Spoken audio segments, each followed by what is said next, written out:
যেখানে এই বাধা আসবে সেই দিন আমরা এখানে ভুল করেছিলাম, আমরা যদি কাউন্টার প্রতিরোধ করতাম আমরাও দেখাই দিকে করতাম। আমাদের সাথে প্রতারণা করেন, কলিজা ছিঁড়ে ফেলবো, পরিষ্কার মাফ করবো না, মাফ করবো না। কাজে আর মার খাওয়া যাবে না, হয় মারবো না হয় মারবো, কথা পরিষ্কার। সেইভাবে আপনারা প্রস্তুতি নেবেন। সেইখানে আইন শৃঙ্খলা বাহিনীর নামে নাকি এগুলা ছাত্রলীগ যুবলীগ তাদের পোশাক পরিয়ে আইন শৃঙ্খলা বাহিনীর মধ্যে নামানো হয়েছিল, সেটি আমাদের জানতে হবে, বুঝতে হবে। রাজনীতির মাঠে এখন সত্যি সত্যি ডুগডুগি বাজছে। কারো স্লোগান সংস্কার, কারো গণভোট, কারো উচ্চ কক্ষ, সব মিলিয়ে এক অদেখা বাঁশির তালে দেশের রাজনীতি নাচছে। আর দর্শক সারিতে বসে সাধারণ মানুষ ভাবছে বাজনাটা কে তুলছে। সামনে ফেব্রুয়ারি নির্বাচন, অনেকে দেখেন সেটা, আমি যদিও দেখি না, দেখলেও আমার কাছে মনে হয় সেটা কোনো নির্বাচন হবে না। না, পুরোটাই তো একটা মানে ভুল, তো বিশাল একটা ভুল। আসসালামু আলাইকুম ওয়া রাহমাতুল্লাহি ওয়া বারাকাতুহু। দেশ ও দেশের বাইরে দূর দূরান্ত থেকে ভিডিওটি যারা দেখছেন এই মুহূর্তে তাদেরকে অনুরোধ করব দয়া করে পুরো ভিডিও সম্পূর্ণ ধৈর্য সহকারে দেখবেন। প্রিয় দর্শক শ্রোতা মণ্ডলী, সিঙ্গাপুরে দীর্ঘদিন চিকিৎসা শেষে সুস্থ হয়ে দেশে ফিরেছে ভিপি নুরুল হক নূর। আপনারা সকলেই অবগত আছেন, সাবেক ভিপি নুরুল হক নূর দেশের মাটিতে পা রাখতেই তিনি আবারও সেই পূর্বের মতো বাঘের গর্জন করলেন। প্রিয় দর্শক শ্রোতা মণ্ডলী, কঠিন হুঁশিয়ারি দিয়েছেন তিনি, কঠিন হুঙ্কার দিয়ে কি বক্তব্য রাখলেন আমরা সেটা শুনবো, তারপরে কথা বলবো। প্রিয় দর্শক শ্রোতা মণ্ডলী, আপনারা সকলে অবগত আছেন সেদিন সেনাবাহিনীর লাঠিচার্জের আঘাতে ভিপি নূর গুরুতর আহত হয় এবং তার নাকের হাড় ভেঙে যায়, তার মাজার হাড় ভেঙে যায়, তার হাত ভেঙে যায়। প্রিয় দর্শক শ্রোতা মণ্ডলী, মাথায় রক্ত জমাট বাঁধে, ব্রেনের সমস্যা হয়, অনেক জটিলতা তৈরি হয়। এজন্য তিনি উন্নত চিকিৎসার জন্য সিঙ্গাপুরে গিয়েছিলেন এবং সিঙ্গাপুরে দীর্ঘদিন চিকিৎসারত অবস্থায় থেকে পুরোদমে সুস্থ হয়ে দেশে ফিরে তিনি কঠিন হুঁশিয়ারি দিয়েছেন এবং সেনাবাহিনীর উদ্দেশ্যে কি বক্তব্য রাখলেন কঠিন হুঙ্কার দিয়ে আমরা সেটা শুনব। সেনাবাহিনীকে নিয়ে কি বলল সেদিনের ঘটনাকে কেন্দ্র করে ভিপি নূর, আমরা সেটা শুনব ভিপি নূরের মুখ থেকে তার বক্তব্য। আশা করি আপনারা পুরো ভিডিওটি জুড়ে আমাদের সঙ্গে থাকবেন, আমাদের সাথে থাকবেন এবং যদি পারেন ভিডিওটি সর্বোচ্চ পরিমাণে শেয়ার করে দিবেন বন্ধুবান্ধবের কাছে। পুলিশ এবং সেনাবাহিনী আমরা মনে করি যে তারা এই গণ অভ্যুত্থানের স্পিরিটকে ধারণ করে জনগণের পাশে থাকবে। তো আমার বিশ্বাস ছিল কোন পুলিশ সদস্য কিংবা সেনা সদস্য আমার গায়ে অন্তত আক্রমণ করবে না। আমি থাকতে, যেহেতু আমি আমাদের নেতা কর্মীদের উপরে যখন নির্বিচারে এক প্রকারের পিটাচ্ছে, আমি আমার ভিডিওটা দেখলে দেখবেন আমি কিন্তু হাত জাগিয়ে ইশারা দিয়েছি যে কি হয়েছে, আমার সাথে কথা বলেন। কারণ হচ্ছে আমি যদি কথা একটা পরিষ্কারভাবে বলতে চাই, কারণ এগুলো তো ডকুমেন্ট থাকে গুগলে, ইউটিউবে নিউজ হয়, যেভাবে গণমাধ্যমের ভাই বোনেরা নিউজ করতেছেন, একটু অনুরোধ করব একটু সংশোধন করে নেবেন। আপনারা অনেকেই লিখেছেন যে গণ অধিকার পরিষদ ও জাতীয় পার্টির সংঘর্ষে, জাতীয় পার্টি একটি মরা দল, এটা একটা ধ্বজভঙ্গ পার্টি, এটা পরগাছা, কাজে এটা গণ অধিকার পরিষদের প্রতিদ্বন্দ্বী নয়, এরা সুবিধাভোগী, এরা ভারতের দালাল।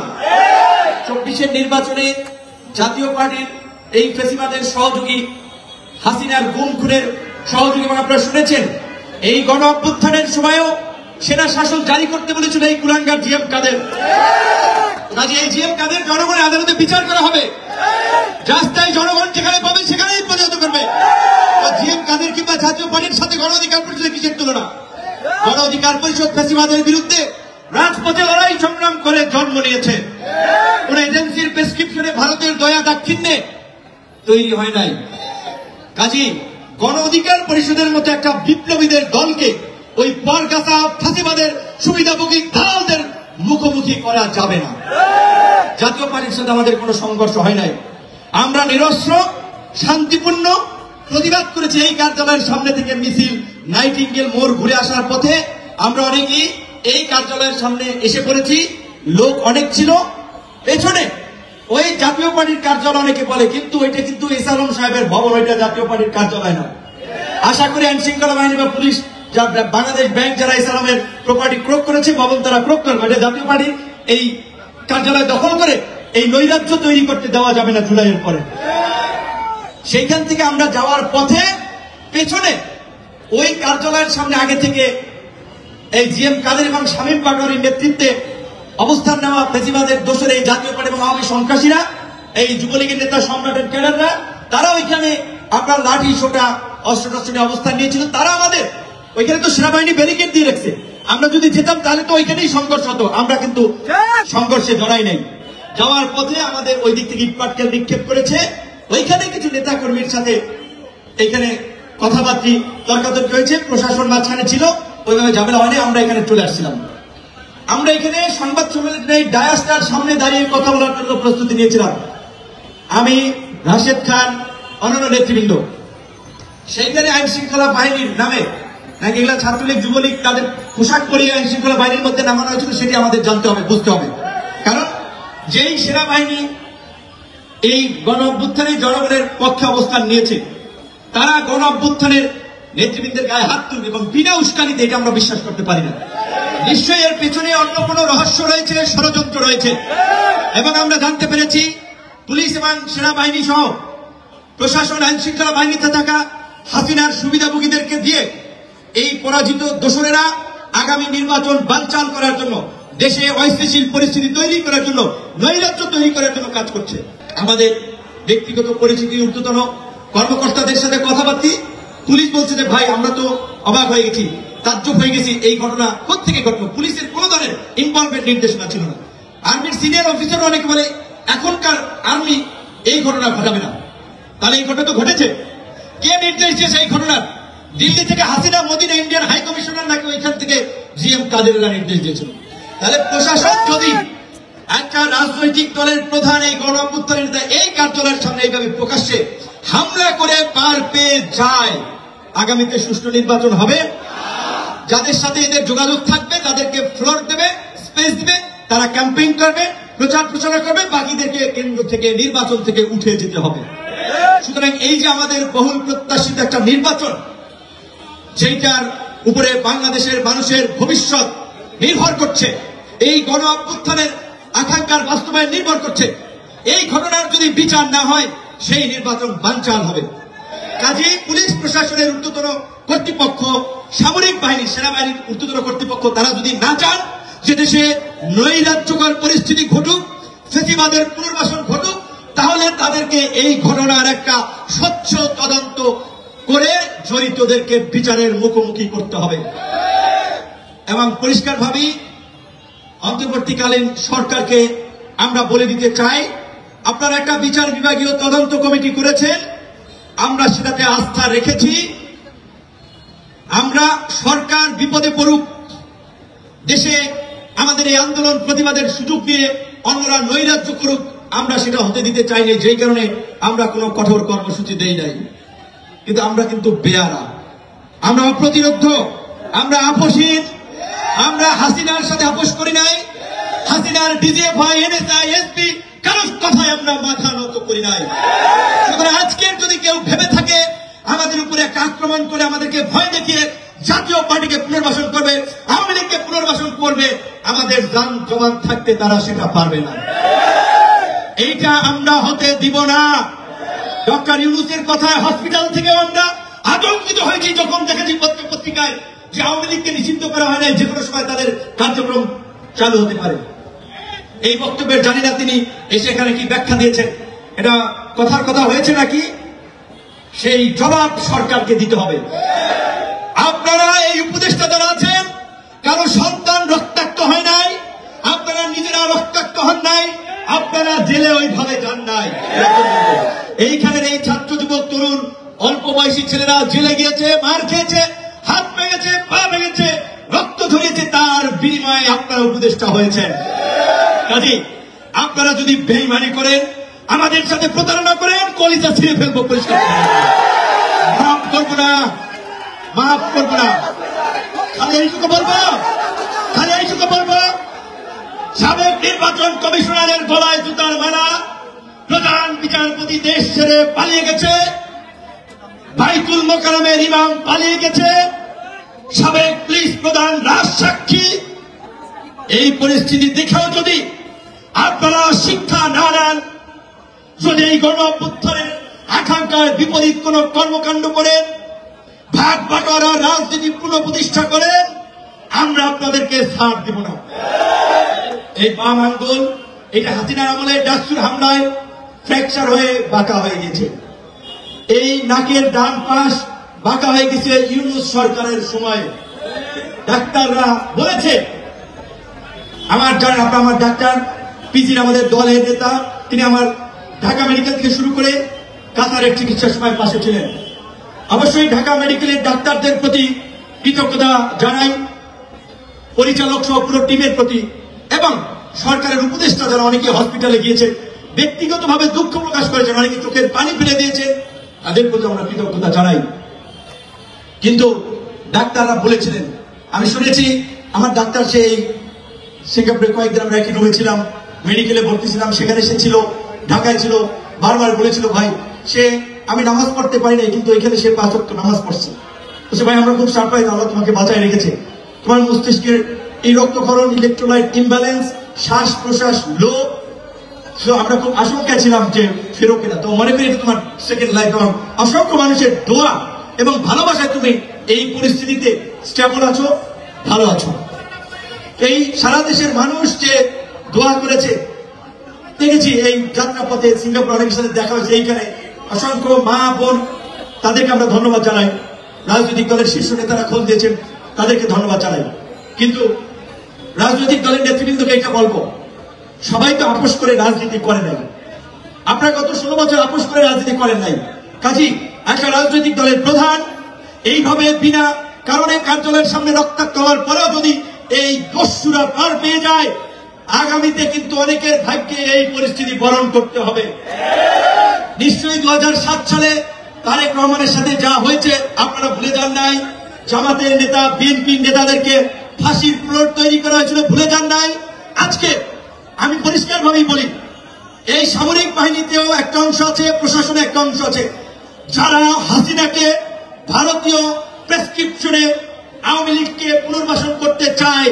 কাজী তাদের বিরুদ্ধে যদি আমরা না দাঁড়াই, তাদের বিরুদ্ধে যদি ব্যবস্থা না নেওয়া হয়, তাহলে আন্দালিব রহমান পার্থ বিএনপির সমাবেশে একটা কথা বলেছিল যে যারা জুলাই গণঅভ্যুত্থানে প্রোফাইল লাল করেছিলেন, আওয়ামী লীগ কোনোভাবে এই দেশে কামব্যাক করতে পারলে জীবন লাল করে দিবে। কাজী হুঁশিয়ার হন, সাবধান হন। ভোটের জন্য অনেকেই তোয়াজ করছেন, আমরা আওয়ামী লীগের বিরুদ্ধে না, অমুকের বিরুদ্ধে না, আমরা রাজনৈতিক দল নিষিদ্ধের পক্ষে না। এত দুর্বল ইমান নিয়ে রাজনীতি করা যায় না।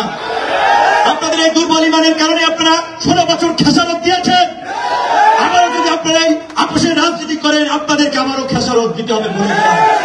কাজী একটু অনুরোধ থাকবে, আওয়ামী লীগের প্রশ্নে, আওয়ামী লীগের দোষকদের প্রশ্নে আমরা জীবন থাকতে যেন আপোষ না করি।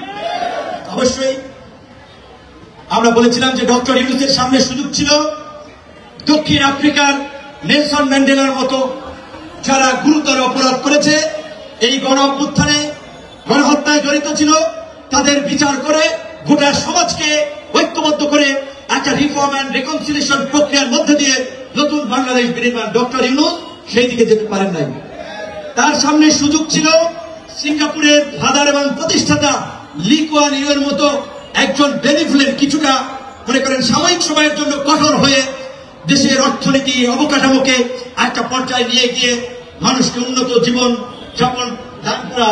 ডক্টর ইউনূসের সরকার সেটাও ভাবেন নাই। ডক্টর ইউনূসের সামনে সুযোগ ছিল মালয়েশিয়ার মাহাথির মোহাম্মদের মতো বাংলাদেশকে একটা উন্নত রাষ্ট্রে পরিণত করার প্ল্যান পরিকল্পনা নেওয়া। ডক্টর ইউনূস সেই পথেও যান নাই। তাহলে ডক্টর ইউনূস লি কুয়ানের পথে যান নাই, মাহাথির মোহাম্মদের পথে যান নাই, নেলসন ম্যান্ডেলার পথেও যান নাই।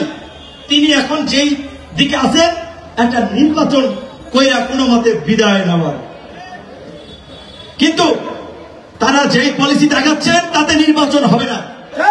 তাতে নির্বাচনের আগে অনেক ধরনের ক্রাইসিস তৈরি হবে, গুপ্ত হত্যা, হামলা বাড়বে, এবং এতে ইন্ধন দিবে প্রশাসনের মধ্যে থাকা, আর্মিতে থাকা, পুলিশে থাকা, সচিবালয়ে থাকা, উপদেষ্টাদের মধ্যে থাকা হাসিনার লোকেরা। আমাদের শ্রমিক নেতা আব্দুর রহমানকে, তাকে যারা মেরেছে, সেইটা যদি তার কাছ থেকে জানি জেসার পুলিশের গাড়ির সামনে একটা গাড়িতে তুলে নিয়ে গেছিল, 100% আমি বলতে পারি এইখানে গোয়েন্দা সংস্থার লোকেরা, আইন শৃঙ্খলা বাহিনী জড়িত। তাহলে why VP Nur was targeted? কেন ভিপি নূরকে আক্রমণ করা হয়েছে? বাকিদেরকে মেসেজ দেওয়ার জন্য আব্দুর রহমানকে আমার এই আক্রমণ করা হয়েছে। কাজেই আপনাদেরকেও সংগ্রাম করে বেঁচে থাকার জন্যই প্রস্তুত থাকতে হবে, শুধুমাত্র মুখে বললে হবে না। লড়াই লড়াই লড়াই চাই, লড়াই করে বাঁচতে চাই। বাধা দিলে ভাববে লড়াই, সেই লড়াই জিততে হবে। যেখানে বাধা আসবে, সেই দিন আমরা এখানে ভুল করেছিলাম, আমরা যদি কাউন্টার প্রতিরোধ করতাম আমরাও দেখাই দিতে পারতাম। কাজেই আর খাওয়া যাবে না, হয় মারবো না হয় মারবো, কথা পরিষ্কার। সেইভাবে আপনারা প্রস্তুতি নেন। আমার নামে প্লিজ আমার নামে স্লোগান দিয়ে লাভ নাই। এগুলো বলার যে বিপিনুর ভয় নাই রাজপথ ছাড়ি, আমি কি 7 বছরে রাজপথ ছাড়ছি? আমি কি ভয় পাইছি? এইখানে যদি আমি একটু আড়ালে যেতাম, পাশে দাঁড়াতাম, আমার গায়ে আক্রমণ করতে পারত না। কিন্তু সেনাপতি কখনো সৈনিকদেরকে বিপদের মুখে ফেলে রেখে পালাতে পারে না, কখনো নেতারা কর্মীদেরকে মাঠে ফেলে রেখে পালাতে পারে না। আমি আমার সহযোদ্ধাদেরকে রক্ষা করতে গিয়ে রক্তাক্ত হয়েছি। আমার সহযোদ্ধারা আমাকে রক্ষা করতে গিয়ে আঘাত তাদের গায়ে নিয়েছে। সেই সমস্ত সহযোদ্ধাদের প্রতি আমার সালাম। সর্বশেষ একটা কথাই বলবো, এই গণ অভ্যুত্থানের পরে মানুষ যে নতুন বাংলাদেশ, যেখানে ঘুষ থাকবে না, দুর্নীতি থাকবে না, চাঁদাবাজি থাকবে না, একটা শান্তি সম্প্রীতি ঐক্যের বাংলাদেশ থাকবে, একটা নতুন বাংলাদেশ থাকবে। সেই বাংলাদেশ 1 বছরে মানুষের আকাঙ্ক্ষা পূরণ হয় না, বরঞ্চ 1 বছরে মানুষ হতাশ হয়েছে, ক্ষুব্ধ হয়েছে যে এটা কি হইল, কি হতে যাচ্ছে। রাজনীতির মাঠে এখন সত্যি সত্যি ডুগডুগি বাজছে। কারো স্লোগান সংস্কার, কারো গণভোট, কারো উচ্চকক্ষ, সব মিলিয়ে এক অদেখা বাঁশির তালে দেশের রাজনীতি নাচছে। আর দর্শক সারিতে বসে সাধারণ মানুষ ভাবছে বাজনাটা কে তুলছে। সামনে ফেব্রুয়ারি নির্বাচন, অনেকে দেখেন সেটা, আমি যদিও দেখি না, দেখলেও আমার কাছে মনে হয় সেটা কোনো নির্বাচন হবে না। তবে কমপক্ষে সরকার পক্ষের বক্তব্যে ফেব্রুয়ারিতে নির্বাচন হবে সেটা শোনা যাচ্ছে। বলছেন তারা একদিনের জন্য কেউ নির্বাচন পেছাতে পারবেন না, পৃথিবীর কোনো শক্তি পারবে না। কিন্তু ভোটের পথ যেন প্রতিদিনই নতুন গোলক ধাঁধা বানিয়ে দিচ্ছে। ঐকমত্য কমিশনের সংলাপ 7 মাস পেরিয়েও শেষের মুখ দেখেনি। জুলাই সনদের ভাষা নিয়ে এখনো দলগুলোর মধ্যে বিরোধ, অবস্থান বিপরীতমুখী। কেউ পিআর, কেউ উচ্চকক্ষ, নিম্নকক্ষ, কেউ গণভোট, সব মিলিয়ে নিয়ম ঠিক করতে গিয়ে জুলাই সনদের ভাষা নিয়ে এখনো দলগুলোর অবস্থান বিপরীতমুখী। কেউ পিআর, কেউ উচ্চকক্ষ, নিম্নকক্ষ, কেউ গণভোট, সব মিলে নিয়ম ঠিক করতে গিয়ে খেলারই অনিশ্চয়তাটাই বড় হয়ে উঠছে। এই অনিশ্চয়তার মূলে আছে দুটো সমান্তরাল দৃশ্য। একদিকে সরকার বারবার বলছে ফেব্রুয়ারিতে নির্বাচন হবেই, এটি হবে সেরা নির্বাচন। অন্যদিকে সংলাপের টেবিলে সিদ্ধান্ত পাকা না হওয়ায় মাঠে ময়দানে সন্দেহ ঘনীভূতই হচ্ছে। জাতীয় ঐকমত্য কমিশনের সহসভাপতি অধ্যাপক আলী রিয়াজও সম্প্রতি সতর্ক করে বলেছেন, ফেব্রুয়ারিতে ভোট না হলে অভ্যন্তরীণ অস্থিতিশীলতা ও জাতীয় নিরাপত্তা দুটোই বিঘ্নিত হতে পারে। তার ভাষায় সামনে 3টে পথ: রাজনৈতিক সমঝোতা, সরকারের দৃঢ় অবস্থান, অথবা হাত গুটিয়ে বসে রাখা। কোন দিকে যায় সময়? এটা তিনি বলেছেন 13ই সেপ্টেম্বরের প্রেক্ষাপটে। মূল কথা, সময় আর খুব বেশি নেই। সময়ের হিসাবটা শুধু রাজনৈতিক ক্যালেন্ডারে নয়, জনজীবনের ডায়েরিতেও অস্থিরতা লিখে যাচ্ছে। মব সহিংসতা, মোরাল পুলিশিং, পোশাক, চুল, দাড়ি নিয়ে হেনস্থা, এসব খবর এখন প্রায় দৈনন্দিন। কুমিল্লায় 18 সেপ্টেম্বর সকালে একসাথে 4টি মাজারে হামলা ও অগ্নিসংযোগ হলো। মাইকিং করে লোক জড়ো হয়েছে। পরে আইন শৃঙ্খলা বাহিনী নিয়ন্ত্রণে আনলেও মানুষে মানুষে ভয়টা থেকেই যায়। রাজধানী থেকে জেলা সবখানে ট্রেনটা বিরক্তিকর ধারাবাহিকতায় ছড়িয়ে আছে। ঢাকা বিশ্ববিদ্যালয়ের সূর্য সেন হলে হাফ প্যান্ট পরে কাজ করা নিষেধের ঘটনাকে কেন্দ্র করে যে বিতর্ক, তা ব্যক্তি স্বাধীনতা বনাম নির্দেশ এই পুরনো লড়াইকে আবার সামনে টেনে এনেছে। সবচেয়ে বিবমিশা জাগানো দৃশ্যটি এসছে ময়মনসিংহের তারাকান্দা থেকে। 70 ঊর্ধ্ব হালিমুদ্দিন আকন্দের চুল দাড়ি জোর করে কেটে দিয়ে ভিডিও ছড়ানো। যারা করেছে তারা নিজেদের হিউম্যান সার্ভিস বাংলাদেশ নামে সংগঠিত দল বলে পরিচয় দেয়, অর্থাৎ সৎ কাজের নামে প্রকাশ্য অপমান। ডেইলি স্টারের একটা কলামে বিষয়টি ঠান্ডা মাথায় বিশ্লেষিত। যেন একটা সংগঠিত দল ভাবতে শুরু করে দেশটা নোংরা হয়ে গেছে, তাই তারা এসে পরিষ্কার করবে। এই প্রশ্নের সামাজিক রাজনৈতিক উত্তরেই সামনে আসে উগ্রতার স্বাভাবিকীকরণ। উগ্রতা আর অনিশ্চয়তার এই জোড়া চাপে আন্তর্জাতিক বার্তাও বেশি আশাব্যঞ্জক নয়। কানাডা গত সপ্তাহে বাংলাদেশ ভ্রমণে উচ্চমাত্রার সতর্কতা বজায় রাখতে বলেছে, কারণ দেখানো হয়েছে পরিস্থিতি হঠাৎ খারাপ হতে পারে। আগাম সতর্কবার্তা নাও মিলতে পারে। চট্টগ্রাম হিল ট্র্যাক্স নিয়ে ভ্রমণ না করার নির্দেশ পৃথকভাবে রয়েছে। ইউরোপীয় পার্লামেন্টের মানবাধিকার উপকমিটির প্রতিনিধি দল 16 থেকে 18 সেপ্টেম্বর ঢাকায় ছিল। তাদের মিশন নোটে লেখা জুলাই 2024-এর পরবর্তী রূপান্তরের পিভটাল মুহূর্তে বাংলাদেশ, আর ফেব্রুয়ারি 2026-এ ভোট ধরে নেওয়া হচ্ছে। অর্থাৎ বাইরের চোখে টাইমলাইন নিয়েও ধোঁয়াশা হয়ে গেছে। প্রশ্ন হলো, এই সব সংকেতে সাধারণ মানুষের মানসিকতা কোথায়? বিভিন্ন সাম্প্রতিক জরিপে দেখা যাচ্ছে মব সহিংসতা, নারীর নিরাপত্তাহীনতা, রাতের নিরাপত্তা, পোশাক নিয়ন্ত্রণ সবকিছু নিয়ে মানুষের উদ্বেগ উচ্চ মাত্রায়। গত মাসের একটি সার্ভে বলছে মব ভায়োলেন্স নিয়ে উদ্বেগ 80%, নারীর নিরাপত্তা 56%, রাতের নিরাপত্তা 61%, পোশাকজনিত হয়রানি নিয়ে উদ্বেগ 67%। একই সময়ে ভায়োলেন্স অ্যাগেন্স্ট উইমেন 2024 জরিপে দেখা গেছে নারীর বিরুদ্ধে নিকট সঙ্গী সহিংসতার 12 মাসের প্রাদুর্ভাব এখনো 41%। 2015 সালের 55% থেকে কমলেও স্বাভাবিক থেকে অনেক দূরে। এর সবকিছু মিলে যে পারিবারিক সামাজিক মানুষচাপ তৈরি হয়েছে তা অফিসিয়াল ভাষায় ধরা না পড়লেও রাস্তাঘাটের উত্তেজনায় ধরা দিচ্ছে। স্বাস্থ্যসেবা পাওয়া, সরকারি সেবা নেওয়া সবখানেই হয়রানি কথাটা মানুষের মুখে মুখে ফিরছে। রাজনীতির মাঠে ফিরে আসি। বর্তমান টেবিলের সবচেয়ে বড় ভুলটা কোথায়? আমার লেখাপড়া বলছে সব সমাধান একসাথে করার বাসনা যখন টেবিলে আসে তখন টেবিলটাই উল্টে যাওয়ার ঝুঁকি বাড়ে। 50 বছর যে কিছু হয়নি বা যা কিছু হয়নি তা 6 মাসে হবে, এই দাবির মধ্যে যে অবাস্তবতা আছে সেটি যত তাড়াতাড়ি মেনে নেওয়া যায় ততই মঙ্গল। আলী রিয়াজের 3 পথের প্রথমটি রাজনৈতিক সমঝোতা, এখানে একমাত্র কার্যকর পথ। দ্বিতীয়টির ঝুঁকি দৃঢ় অবস্থান হলো অভ্যুত্থান শব্দটি যদি আস্ফালন হয়ে যায়, আর তৃতীয়টি নিষ্ক্রিয় দেখা, সে তো সোজাসুজি বিপর্যয়। এখানে একটা কৌশলগত সত্য মনে রাখতে হবে, ভোটের নিয়ম নিয়ে শূন্য যোগের খেলা চালালে ভোটই শূন্য হয়ে যেতে পারে। পিআর বনাম ফার্স্ট পাস দ্য পোস্ট, একক কক্ষ বনাম দ্বিকক্ষ, এসব কাঠামোগত সংলাপ চলতেই পারে, চলুক, কিন্তু সম্মতজন আগে ঠিক করতে হবে কি কি বিষয় ভোটের আগেই করে ফেলতে হবে, আর কি কি রোড ম্যাপে বেঁধে ভোট পরবর্তী প্রথম সেশনের এজেন্ডা করা যাবে। সব এখনই এই মানসিকতা সংলাপকে ঐকমত্য কমিশনে পরিণত করার সবচেয়ে বড় রেসিপি। একই সাথে নিরাপত্তা আইনের শাসনের সংকেতটা দৃশ্যমান হতে হবে। কুমিল্লায় মাজারে আগুন, ময়মনসিংহে বাউলের জোরপূর্বক চুলদাড়ি কাটা, ঢাকায় পোশাক নিয়ে হেনস্থা, এসব ঘটনায় দ্রুত ও উদাহরণযোগ্য আইনি ব্যবস্থা, এখানেই রাষ্ট্রের মনোপলি অফ ভায়োলেন্স বৈধতার প্রমাণ। আজ যারা ভিডিও করে মানব সেবা বলে প্রচার করছে, কাল তারাই নতুন নিয়ম বানাবে। এটা থামাতে না পারলে নির্বাচনের সব প্রতিশ্রুতি কাগজে থাকবে।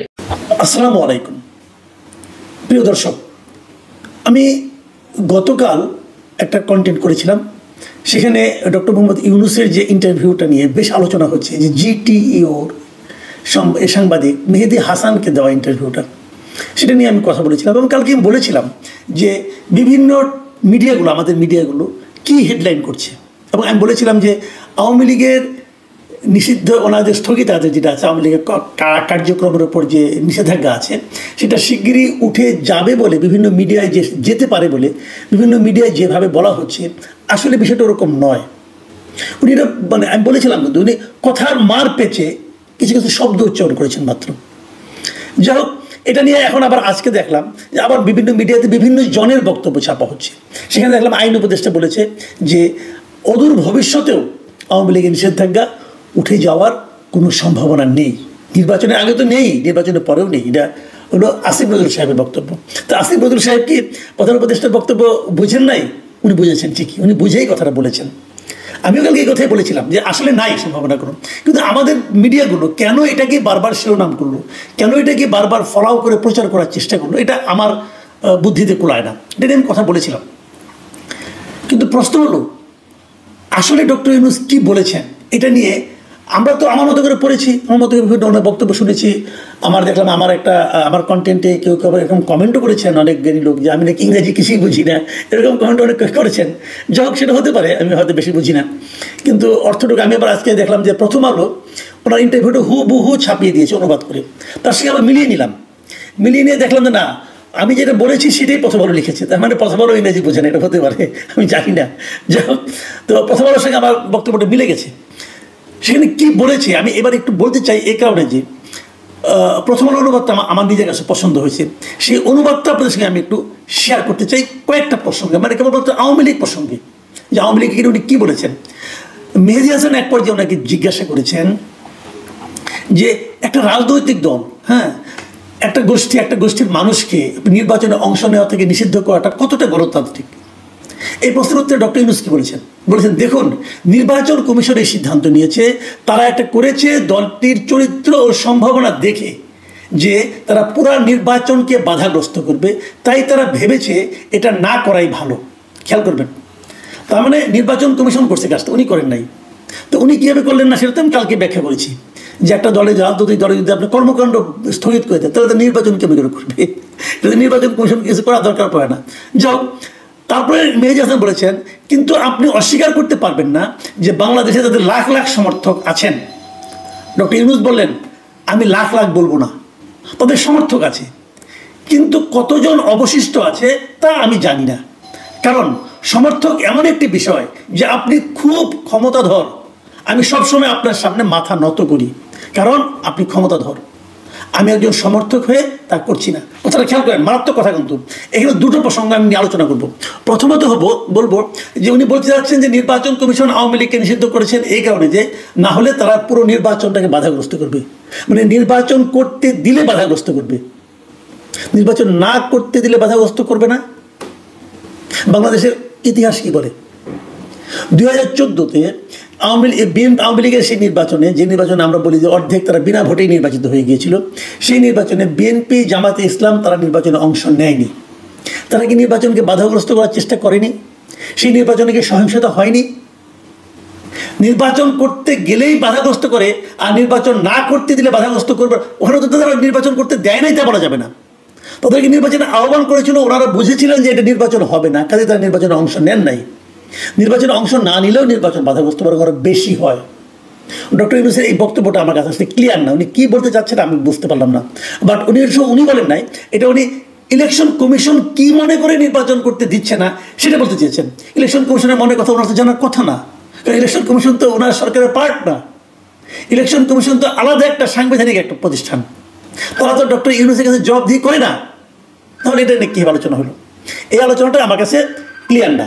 আরেকটা কথা সেটা হলো উনি বলেছেন যে আওয়ামী লীগের সমর্থক নাকি লাখ লাখ হবে না, মানে উনি বলেছেন লাখ লাখ বলবো না, তবে তাদের কিছু সমর্থক আছে। লাখ লাখ হবে না আওয়ামী লীগের সমর্থক, এই কথাটা ডক্টর ইউনূস বলতেছেন, কিসের উপর ভিত্তি করে বলতেছেন আমি জানি না। আমি কেবল এটুকু বলবো, ডক্টর ইউনূস আসলে বাংলাদেশের বাস্তবতা সম্পর্কে ওনার কোনো ধারণা নেই। এটা আমার আত্মবিশ্বাস, আমার যে অবজারভেশন, সেখান থেকে কথাটা বললাম। লাখ লাখ নয়, অনেক বেশি, অনেক লাখ সমর্থক আওয়ামী লীগের আছে। সম্মানিত বন্ধুগণ, দর্শক শ্রোতা মণ্ডলী, আপনারা দেখতে পারলেন পুলিশ সদস্য এবং সেনা সদস্যদের উপরে তীব্র ক্ষোভ প্রকাশ করে ভিপি নুরুল হক নূর তার প্রতিক্রিয়া জানিয়েছে। সেদিন যে তার উপরে অতর্কিতভাবে লাঠি চার্জ করা হয়, যে হামলা চালায় সেনাবাহিনী এবং পুলিশ সদস্যরা, এবং সেই হামলার তীব্র নিন্দা প্রতিবাদ জানিয়ে ক্ষোভ প্রকাশ করে ভিপি নূর বলেছে, এই যদি হয় দেশের আইন ব্যবস্থা, শাসন ব্যবস্থা, তাহলে কিভাবে আগামী নির্বাচন সুষ্ঠু, অবাধ, নিরপেক্ষ হবে সেটা জাতির কাছে জানতে চেয়েছে ভিপি নূর। এছাড়াও ভিপি নূর বলেছে, যারা সেদিন ভিপি নূরের উপর হামলা চালিয়েছে তারা সকলেই আওয়ামী ফ্যাসিস্ট এবং তাদেরকে সবার আইনের আওতায় এনে বিচারের কাঠগড়ায় দাঁড় করাতে হবে, তাদের কঠিন শাস্তি প্রদান করতে হবে এবং অনতিবিলম্বে জাতীয় পার্টির নিষিদ্ধের দাবিও জানিয়েছে ভিপি নুরুল হক নূর। প্রিয় দর্শক শ্রোতা মণ্ডলী, যাই হোক, শেষমেশ বলতে চাই, দীর্ঘদিন পর ভিপি নূরের আবারও রাজপথ কাঁপানো সেই বক্তব্য, রাজনীতির মাঠ কাঁপানো বক্তব্য আমরা শুনতে পারছি তার দারাজ কণ্ঠে, এবং সে বীরের মতো সুস্থ হয়ে দেশে ফিরেই কঠিন হুঙ্কার দিলেন।